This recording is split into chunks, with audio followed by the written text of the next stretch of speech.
केवल 15 मिनट जो है ना दोपहर की संध्या का 12 बजे के वक्त किया हुआ जप ध्यान, अपनी सुषुम्ना नाड़ी उस समय सक्रिय होने में स्वाभाविकता होती है। 72 करोड़ 72 लाख 10,000 और 201 नाड़ियां हैं। ये हिंदू धर्म की खोज है, दूसरे ने नहीं किया, एक को भी नहीं छोड़ा गिनती से। उसमें 22 नाड़ियां अत्यंत मुख्य है, 22, 10 मस्तक के दाहिनी और 10 बाईं ओर, 20, 21वीं नाड़ी होती तालू में। तालू में जीभ लगाकर कुछ सुमरण करो, सेव हो जाएगा। और 22वीं नाड़ी ब्रह्म नाड़ी होती, ब्रह्म परमात्मा का साक्षात्कार करा। ये विद्या किताबी ज्ञान वालों की नहीं है। साधु महाराज जय जय सिया राम, दंडवत। ये आरण्यक विद्या है। अरण्य में ऋषि मुनि ध्यान समाधि करके नाभि केंद्र की धारणा करते तो पूरा नाड़ी जाल दिखता, और फिर सूक्ष्म सूक्ष्मतर सूक्ष्मतम अवस्था में जाकर गिनती करते। नहीं तो 72 करोड़ 72 लाख 10,201 कैसे लिखते? अबाउट लिख देते, लगभग लिख देते। और कौन सी नाड़ी में, ऐसे नाड़ियों की बात की, ऐसे आपके शरीर में 7 मुख्य केंद्र है। मूलाधार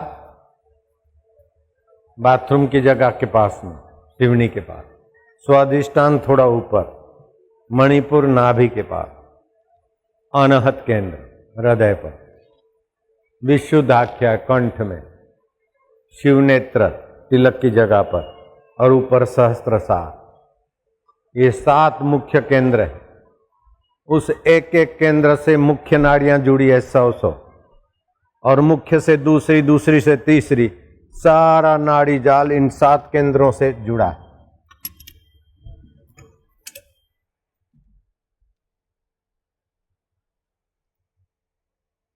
तुम्हारे शरीर में 7 मुख्य केंद्र हैं और 5 शरीर हैं। आपका ये शरीर जो दिखता है ना, ये तो बिल्कुल बाहर का शरीर है। इसको बोलते अन्नमय कोश। इस अन्नमय शरीर के अंदर प्राणमय शरीर है। प्राण निकल जाए तो ये शरीर पड़ा रह जाता है। प्राणमय शरीर के अंदर मनोमय शरीर है। ये शरीर सो रहा है, प्राण चल रहे हैं, लेकिन मन सो गया तो आपके मुंह में लड्डू डाले तो स्वाद नहीं आएगा।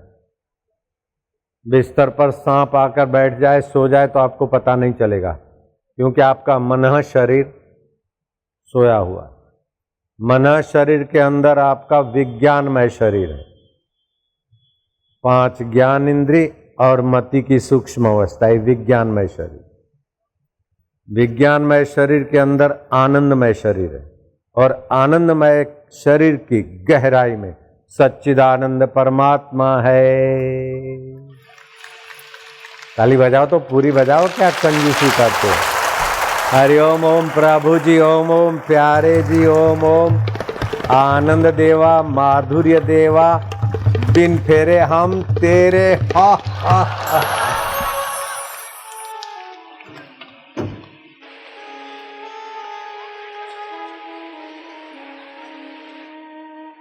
तो ये अन्नमय शरीर, अन्नमय शरीर का किया कुछ सार नहीं है। प्राणमय शरीर का कर्म कांड में भी इतना दम नहीं है। कर्म अंधा होता है, कर्म को पता ही नहीं मैं कर्म हूं। भावना से कर्म का पता चलता है। सुपारी देखी, कामना वाले पुतले ने सुपारी खरीदी के मजा लूंगा, उसके मन में सुख कामना है। दूसरे ने सुपारी ढेर खरीदी, बिजनेस करूंगा कमाऊंगा। तीसरे ने 108 सुपारियां और कुछ ज्यादा ले ली। 108 गण ब्राह्मणों को बिठाऊंगा और गणेश की पूजा कराऊंगा। सुपारी वही की वही। चटोरा के लिए कामना का साधन है, लोभी के लिए लोभ का साधन है, और भक्त के लिए सुपारी गणपति पूजा करके भगवत भाव का साधन है। तो भगवत भाव भी आएगा, टिकेगा तो मनोमय शरीर में, और भगवत भाव टिकने से धीरे धीरे विज्ञानमय शरीर को विश्रांति मिलेगी, विकारों की दौड़ धूप कम होगी। विज्ञानमय शरीर की शुद्धि आनंदमय शरीर की करीबी लेगा, और आनंदमय शरीर, आनंद कहाँ से आता है? उसको मैं को खोजकर परमानंद को प्राप्त हो जाता है। यही कारण है कि कीर्तन करते करते आनंद आता है, सत्संग सुनते सुनते आनंद आता है, दान पुण्य करते हैं तो हृदय में औदार्य आनंद आता है। तो ये परमात्मा से जुड़े हुए शरीरों में, जैसे थाली में कंकड़ डालो तो तरंगित पानी कुंडाले कुंडाले होता है, अथवा सरोवर में ढेला डालो तो पानी तरंगित होता है, ऐसे ही शुभ कर्म करते तो सच्चिदानंद के निकट वाला आनंदमय शरीर तरंगित हो जाता है। फिर विज्ञानमय शरीर में मजा आता है, मनोमय शरीर तक पहुंचती तरंग। मनोमय जैसे पत्थर डाला तो एक कुंडाला दूसरे तक को, दूसरा तीसरे को, तीसरा चौथे को, चौथा पांचवें को तरंगित कर देता है।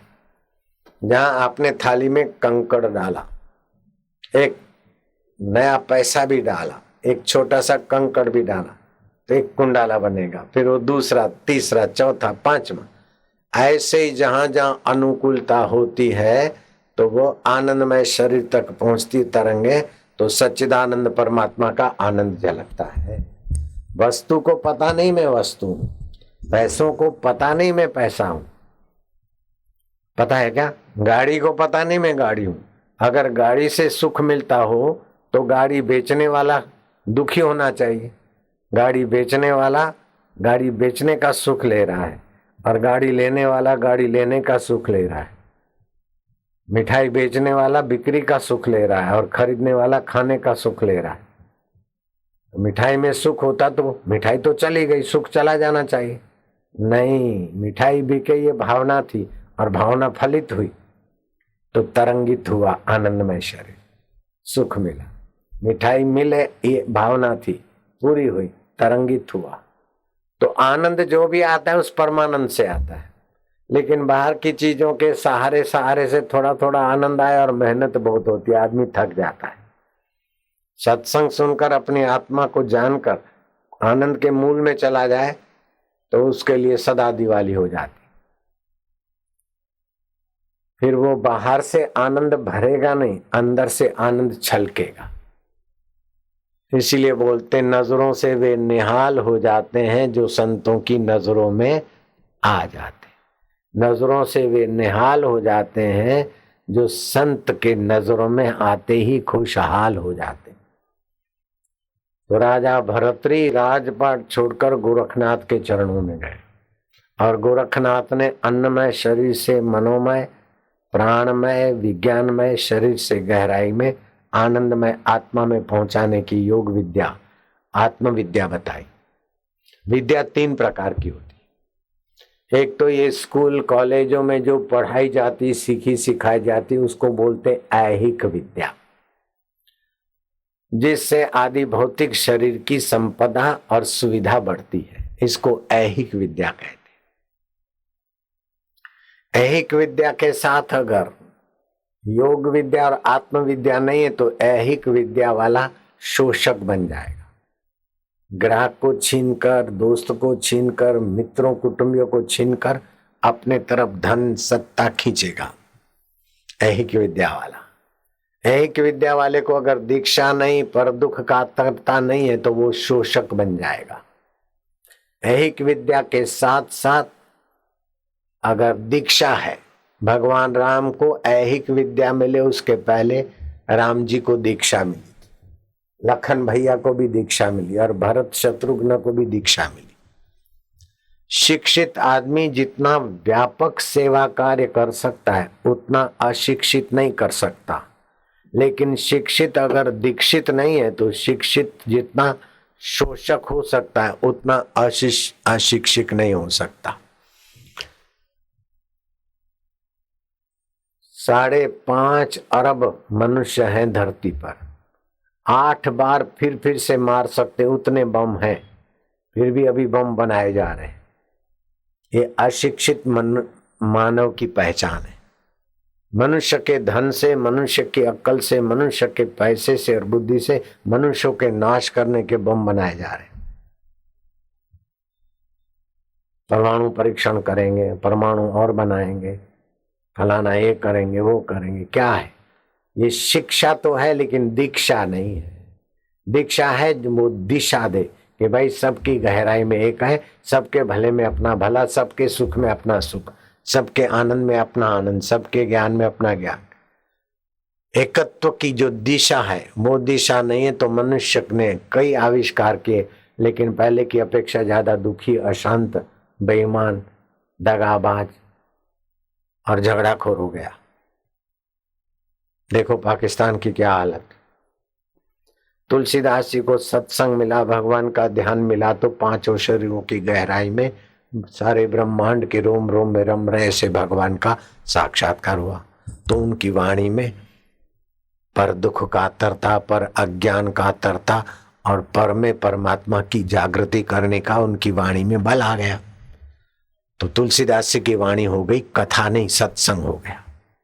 नेता बोलता है तो भाषण होता है, प्रोफेसर नेता बोलते तो भाषण होता है, और कथाकार बोलते तो कथा होती है, लेकिन संत बोलते तो सत्संग बन जाता है।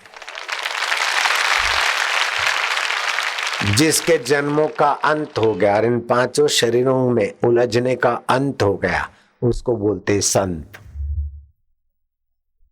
तो तुलसीदास संत बन गए। तो बोला कि चलो जरा अपने गांव में भोजपुरी इलाके में जाएं और अपने पुराने रिश्तेदारों को मिले और जरा कथा वथा सुनाए। अरे का हो, अरे तुलसियो आयो, अरे लखनवा ओ तुलसियो आयो है। ए राम तिवारी देखो तुलसियो आयो। तुलसीदास ने कहा हद हो गई। और राम तिवारी बूढ़ा तो हो गया, लखनवा बूढ़ा तो हो गया। हरे जुगा जी भी बुलाए रहे, वो तुलसी आए। बोले कहाँ गए रहे भैया, बहुत दिन के बाद आए रहे, अब तो तू साधु बन गए, कैसा है? बोले अच्छा है। अरे देखो भैया आप ऐसा करो, ये तुलसी आए हैं, आज जरा चावल दाल तो बन गए ना, जरा हलवा बनाई दे भैया जरा, और दही ला के जरा छाछ घोट देना। तुलसीदास आए और थोड़े आलू वालू जरा छौंक लगाए दीजिए, बढ़िया बनाए के। वो आए 10, 5, 25 आए तो भांडे बढ़ गए, बनाना बन गया, बढ़ गया, बनाना बढ़ गया, खाने वाले बढ़ गए। और बनाए खाए, फिर मित्र थे तो देखा इतने सारे बर्तन कौन मांजेगा।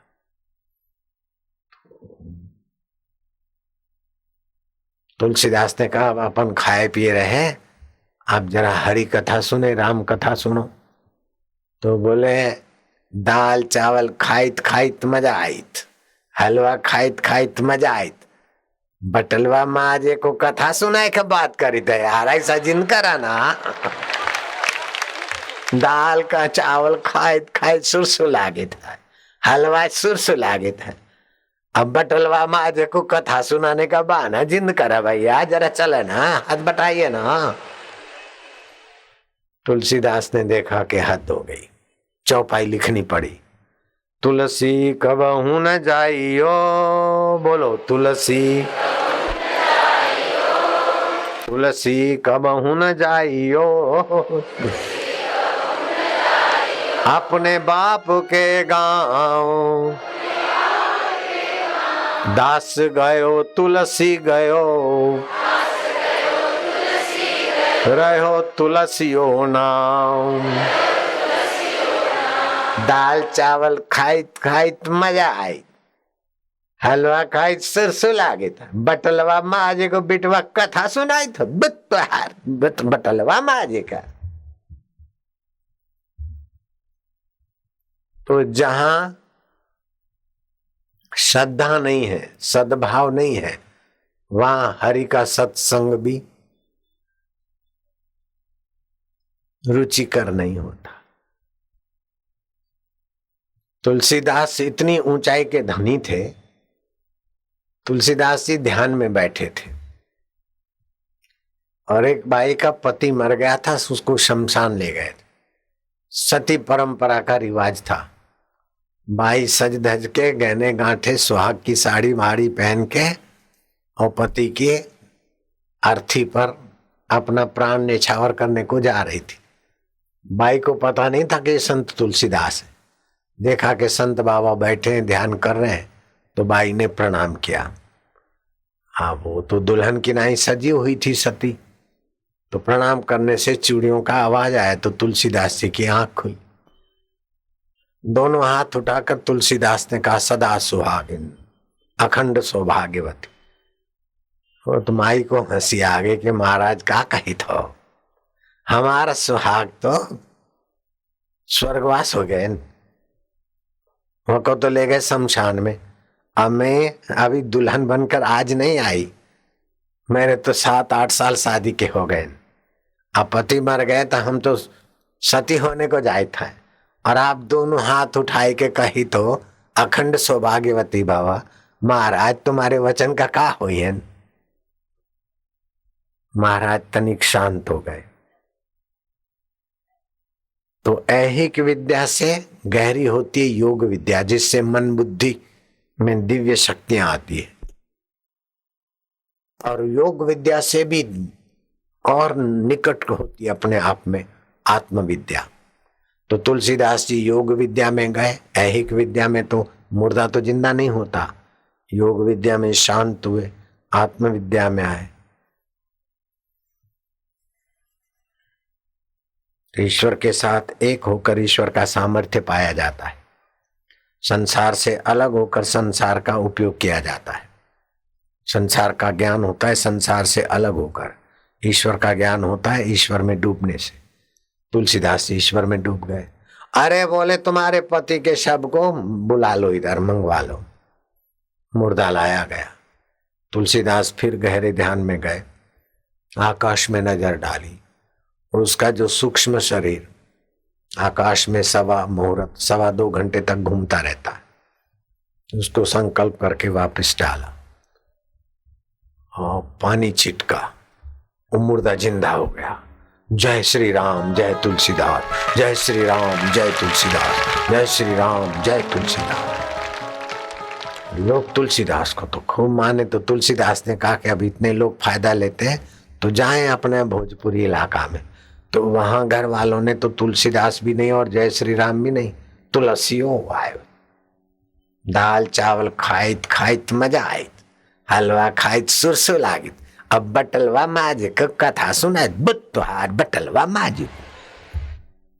तुलसीदास ने चौपाई बनाई, तुलसी कबहु न जाइए अपने बाप के गांव, दास गयो तुलसी गयो रहो तुलसियो नाम। लेकिन अब किसी के घर कोई मौत होती तो महाराज हमार बाप मर गए न, आप उनको जिंदा कह दे। तुलसीदास ने कहा हद हो गई, हमने तो किया नहीं। फिर उन्होंने चौपाई बनाई, तुलसी मुआ मंगाई के, तुलसी मुआ मंगाए के, सिर पे मेला हाथ, सिर पे मेला हाथ। हम तो कछु जाने नहीं, हम तो कछु जाने नहीं, तुम जानो रघुनाथ, तुम जानो रघुनाथ।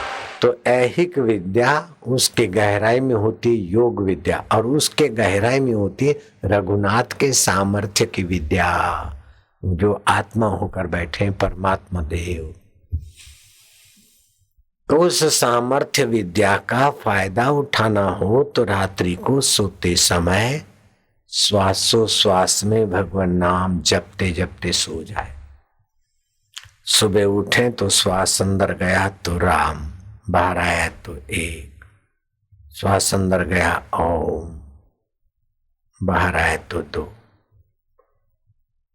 शौच जाने वाली जगह को संकोड़ ले, जीभ को तालू में लगा दे, और ये श्वासोश्वास की विद्या में लग जाए तो योग विद्या और आत्म विद्या का खजाना खुलेगा। घर की समस्याएं शांत होने लगेगी और मन के विकार शांत होने लगेंगे, बुद्धि के दोष दूर होने लगेंगे।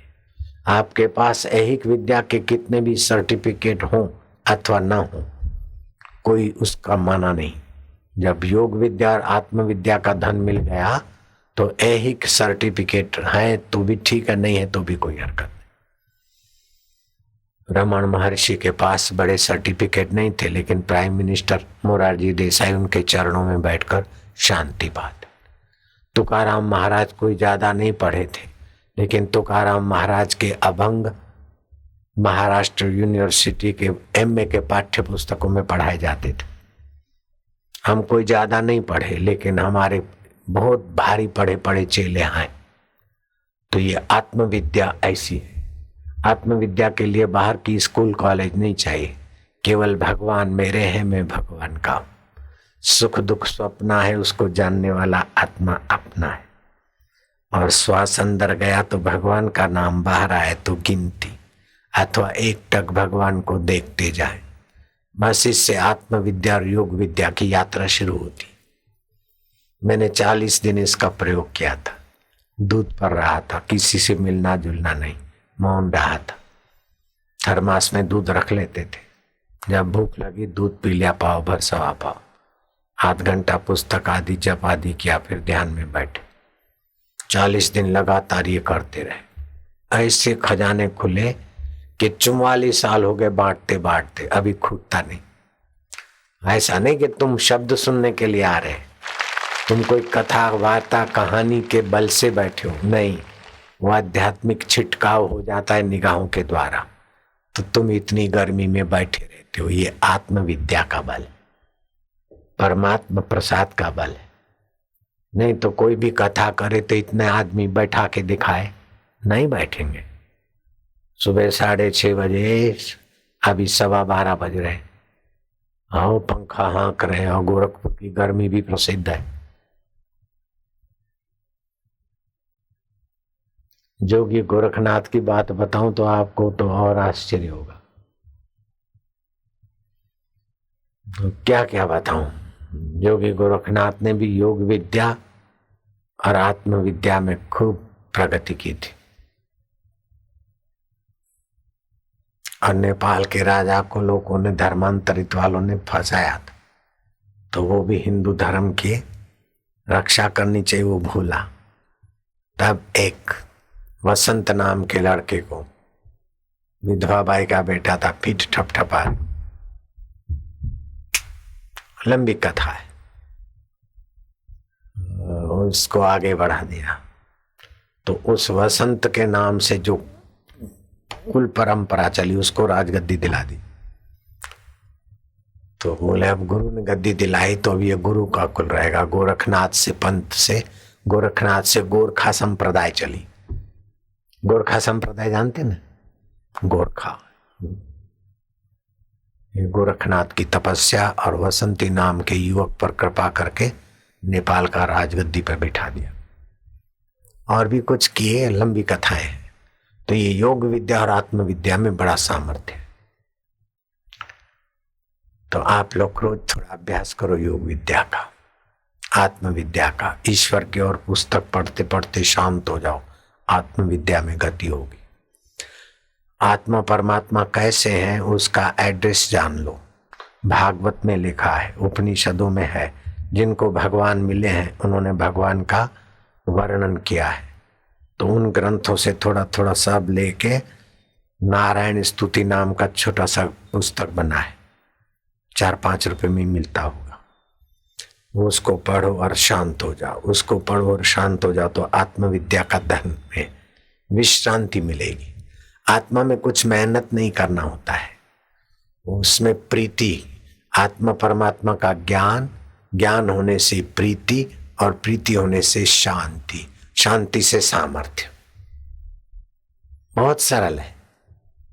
बाहर के देवी देवताओं को 12 साल मानो, इतना लाभ नहीं होता जितना 12 हफ्ते में आत्मविद्या से फायदा होता है। अब आखिरी कथा सुनाता हूं। सिंध देश में एक बड़े धर्मात्मा व्यक्ति थे, उसका नाम था टोपन दास। सुबह 4 बजे नहा धो के पूजा के रूम में जाते और 10 बजते तब बाहर आते।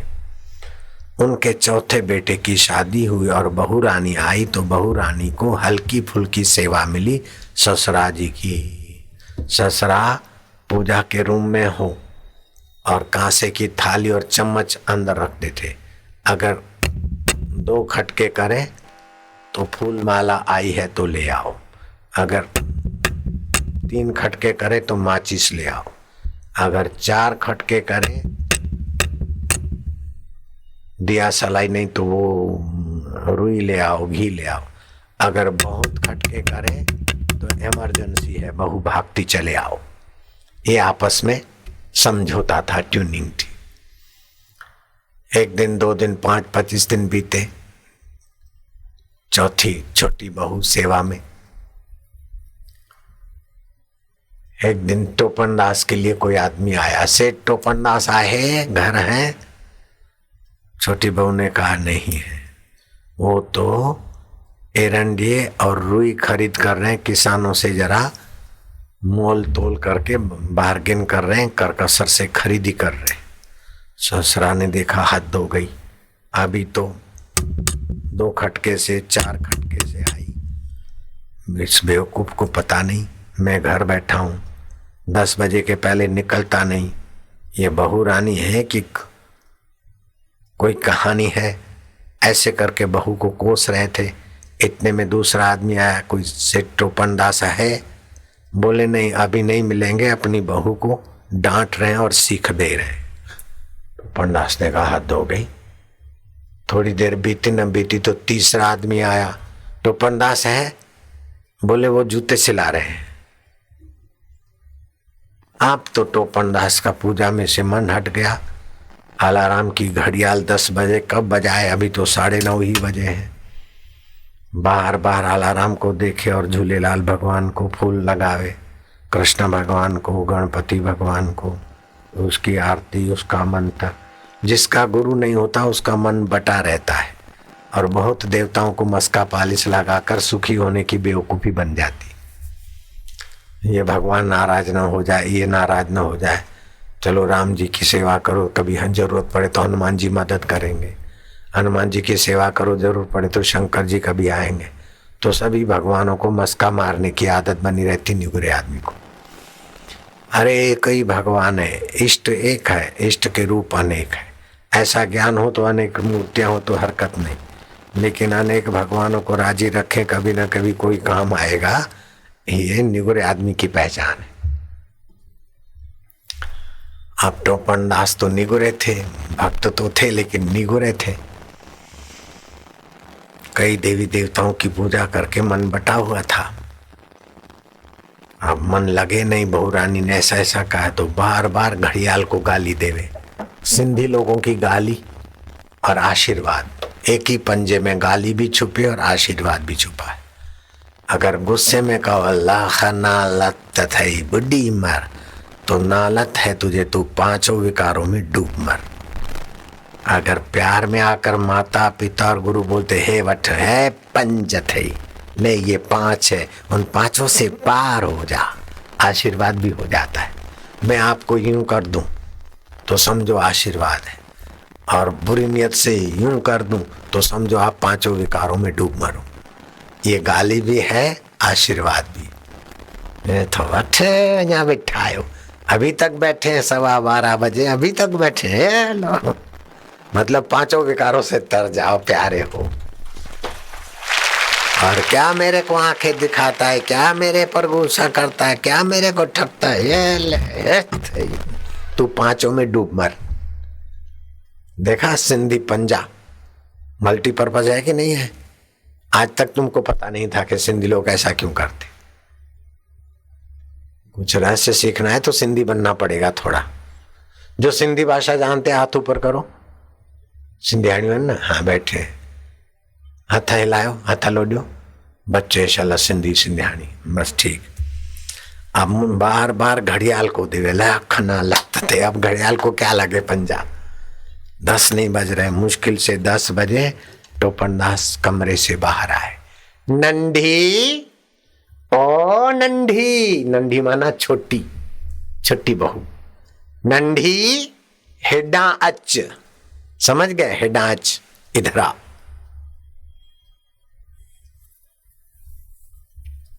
वो जमाना घूंघट का था। तुझी उम्र घनी है, तेरी उम्र कितनी है? नंढी ने कहा मेरी उम्र का तो कोई पता नहीं। तो क्या तू 50 साल की? बोले 50 साल क्या माना रखता है, 100, 200, 500 की? नहीं नहीं, भगवान राम आए, कृष्ण आए, उसके पहले अमर आत्मा था, मैं वही हूँ। शरीर की उम्र तो 18 साल और 6 महीने हुआ है।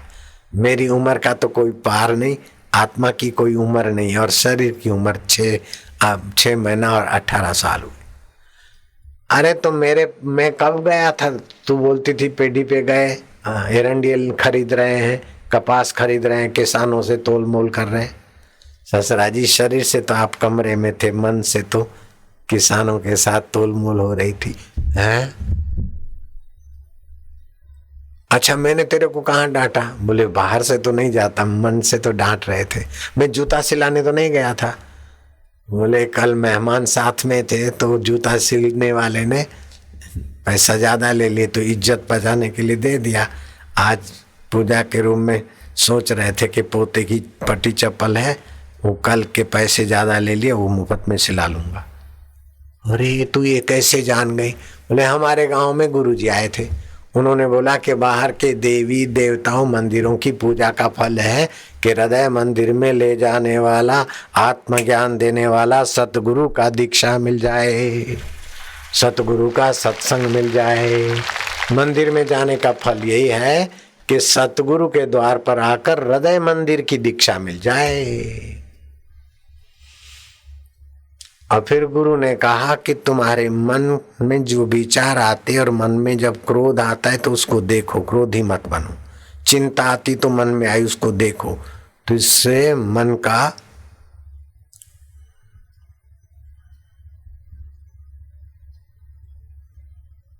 समीक्षा करो, भगवान की कृपा की समीक्षा करो, प्रतीक्षा मत करो। कृपा तो बरस रही, उसको देखो, ऐसे ही मन को देखो, समीक्षा करो। तो अपने मन की समीक्षा और भगवान की कृपा की समीक्षा से भगवतीय सत्ता और मन के जाला गूंदने की खेल, अपने मन का जान लोगे तो दूसरे के मन का जाला बुनने का खेल आसानी से पता चलेगा। तो तेरे को दीक्षा लिए हुए 6 महीने भी नहीं हुए और मैं तो 40 साल से भक्ति करता हूं। 19 साल का था, अभी 60 होने को है, तो मैं तो बैलगाड़ी में ही घूम रहा हूं और अटकी नहीं, और तू 6 महीने में इतनी ऊंचाई को पहुंच गई। मानो मैं तो बैलगाड़ी में यहीं चक्कर काट रहा हूं और तूने तो सीधा जहाज लिया। देश विदेश की यात्रा 6 हफ्ते में करके जहाज आ जाता है, 4 हफ्ते में। तू मेरी गुरु बन, तू मेरे को दीक्षा दे। बोले दीक्षा देना बच्चों का खेल नहीं है, अपनी तपस्या की किरण देनी पड़ती है। आजकल तो कोई भी कथा करने वाला, भाषण करने वाला गुरु बनने का शौक करता है, लेकिन गुरु बनना बड़ी जिम्मेदारी। गुरु लोभी शिष्य लालची, दोनों खेले दाव, दोनों डूबे भावरे, चढ़ी पत्थर की नाव। कन्या मन्या कुर्र, तू मेरा चेला मैं तेरा गुर्र, दक्षिणा धर, तू चाहे तर चाहे मर। ऐसे गुरु अला बांधू बला बांधू, भूत बांधू, प्रेत बांधू, डाकिनी बांधू, साकिनी बांधू, लेकिन तू अपना मन तो बांध। जरा बीड़ी फूंकना तो छोड़ दे मल्ला जी, जरा सुल्फा फूंकना तो छोड़ दे, अपने मन को तो बांध भगवान से। तो ये सतगुरु जब मिल जाता है तो ऐहिक विद्या से कई गुना ऊंची है योग विद्या, और योग विद्या का भी सार है आत्मविद्या। भगवान कृष्ण ने अर्जुन को आत्मविद्या का उपदेश दिया, वही गीता बनी। आत्मलाभान परम लाभम न विद्यते, आत्मसुखात परम सुखम न विद्यते, आत्मज्ञानात परम ज्ञानम न विद्यते। आत्मलाभ से बढ़कर कोई लाभ नहीं, आत्मज्ञान से बड़ा कोई ज्ञान नहीं, आत्मसुख से बड़ा कोई सुख नहीं। जैसे नदियों में सर्वोपरि है गंगा जी, और स्त्रियों में सर्वश्रेष्ठ है पार्वती जी, कामना पूर्ति के वरदान में है लक्ष्मी जी, विद्या में है आत्मविद्या, मंत्रों में सर्वोपरि मंत्र है ओमकार, और सुहृदों में सर्वोपरि सुहृद है भगवान, और हितैषियों में परम हितैषी है सतगुरु दाता। ऐसे ही योग विद्या और ऐहिक विद्या जिससे प्रकाशित होती वह आत्मविद्या सर्वोपरि है। शिव जी कहते हैं गुरु मंत्रो मुखे यस्य तस्य सिद्धि न अन्यथा गुरु लाभात सर्वलाभो गुरुहीनस्तु बालिश। हे पार्वती, जिनके मुख में गुरु मंत्र है उनको सारे ऐहिक योगिक आत्मिक लाभ होते हैं। जिनके जीवन में गुरु मंत्र नहीं है वे मूर्ख हैं, सब कमाया यहीं रह जाएगा, नीच योनियों में जाएंगे, दोबारा गर्भ लेने को माँ के गर्भ में जाएंगे, गर्भ नहीं मिला तो नाली में बहेंगे। निगरे लोगों का कोई ठिकाना नहीं। पार्वती को वामदेव गुरु से दीक्षा दिलाई भगवान शिव ने, और कलकत्ते की काली माता प्रकट हो गई गदाधर महाराज के आगे। महाराज जी तो बार बार दर्शन करते थे। काली माता ने कहा कि तोतापुरी गुरु से दीक्षा लो। मैया, तुम्हारा दर्शन होता है, तुम मेरे हाथ का प्रसाद लेती हो, फिर मुझे गुरु करने की क्या जरूरत है। मैया ने कहा माँ माँ करके एकाकार होकर मुझे तुम योग विद्या से भक्ति योग से बुला लेती हो, लेकिन आत्मविद्या के बिना तुम्हारी साधना अधूरी रह जाएगी।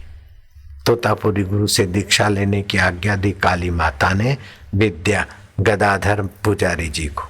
गदाधर पुजारी ने तोतापुरी गुरु से दीक्षा ली, साधना की। तोतापुरी गुरु ने कृपा करके गदाधर महाराज को रामकृष्ण परमहंस बना दिया। नाम सुना है रामकृष्ण परमहंस? गदाधर में से रामकृष्ण परमहंस बने। ऐसे ही नरेंद्र ने दीक्षा ली और रामकृष्ण ने उनको विवेकानंद बना लिया। आसुमल ने गुरु की शरण ली और लीलाशाह प्रभु ने आशाराम बनाकर समाज की सेवा में दे दिया। भगवान सुश्रुत ने आयुर्वेदिक ग्रंथ लिखा, रोगों का निदान लिखा, औषध लिखी, उपचार लिखा। वमनम कफ नाशनम, अगर कफ ज्यादा हो गया गुनगुना पानी पियो थोड़ा नमक डाल के और वमन कर दो, कफ संबंधी बीमारियों से आराम। अगर पित्त हो गया तो गहरी नींद करो, पित्त शमनम, शयनम पित्त शमनम। अगर वायु की तकलीफ है तो मालिश करो, मर्दनम वायु नाशनम। और शरीर टूटता है यह है तो लंघनम परम औषधम, उपवास करो। फिर अलग अलग दवाई बताई, अलग अलग उपचार बताई। सब बताने के बाद भी उस अवतारी पुरुष ने कहा कि इस मेरे सुश्रुत ग्रंथ से, आयुर्वेदिक इतने बड़े भव्य ग्रंथ से भी निदान न होता हो, औषधि उपचार और वैद्यों से भी तबीयत ठीक नहीं होती हो, तो लो मैं आखिरी कुंजी बताता हूं। आप लिखना चाहो तो लिख लो वो मंत्र।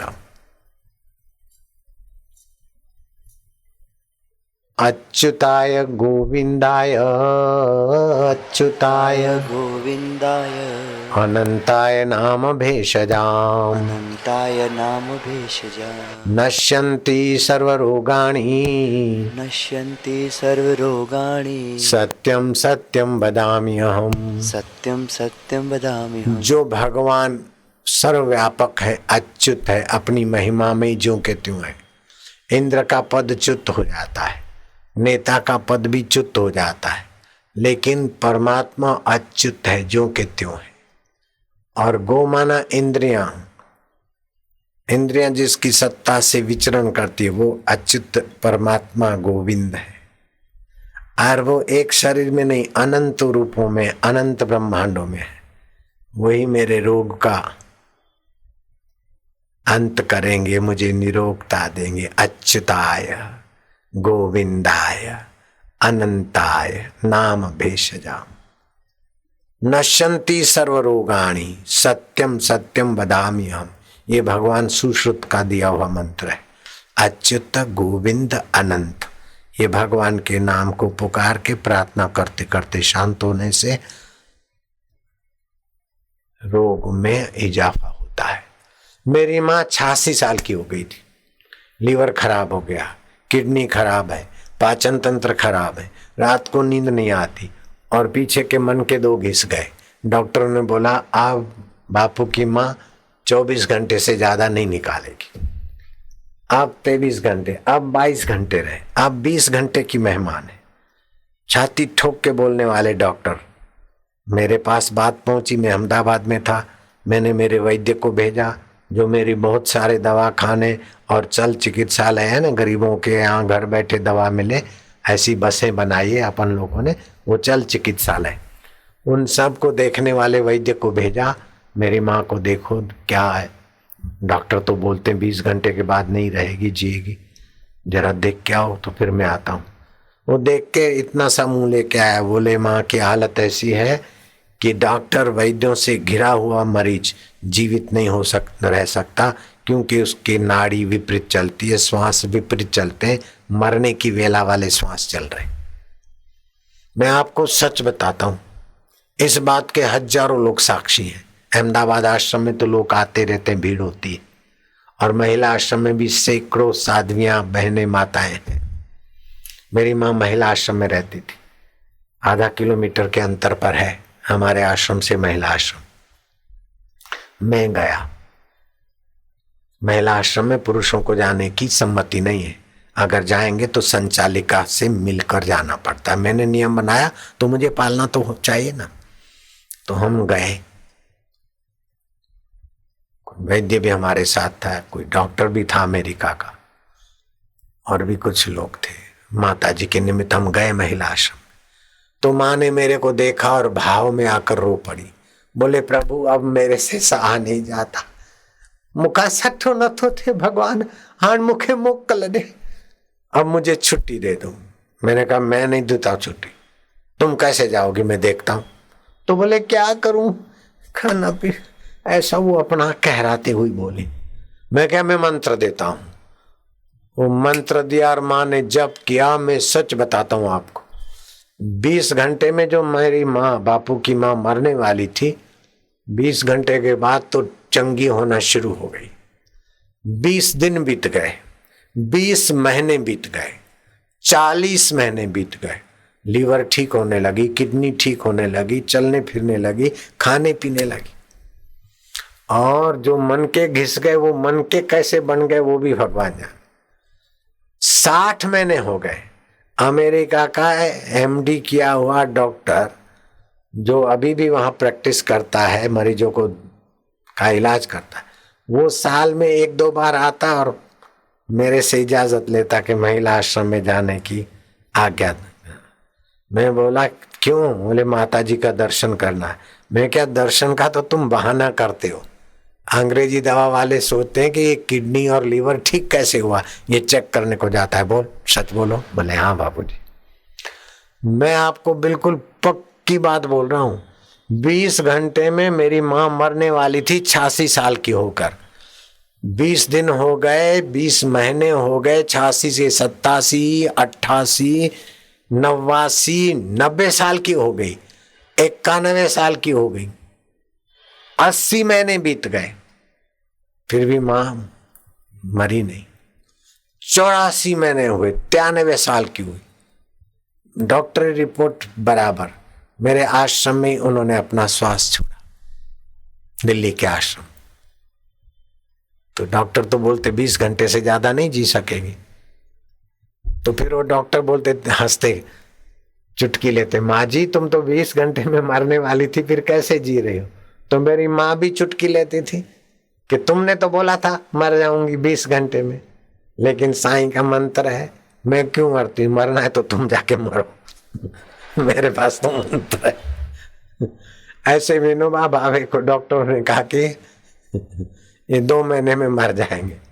एक डॉक्टर 6 महीने में मर गया, विनोबा लिखते, और दूसरा 5-7 साल हुए वो मर गया, मैं तो अभी तक जिंदा हूं। तो ये ऑपरेशन करने वाले, इंजेक्शन ठोकने वाले डॉक्टर जो साइंस का सहारा लेकर चलते, उससे बड़ा सहारा है योग विद्या और आत्मविद्या का। ये डॉक्टर ऐहिक विद्या में जूझ रहे हैं, वो योग विद्या और आत्म विद्या है। अब आपको मंत्र भी मिल गया, सत्संग भी मिल गया। मंत्र है अच्युताय गोविंदाय अनंताय नाम भेषजाम नश्यन्ति सर्वरोगाणि सत्यम सत्यम वदामि अहम। ये भगवान सुश्रुत ने दया करके दिया है मंत्र।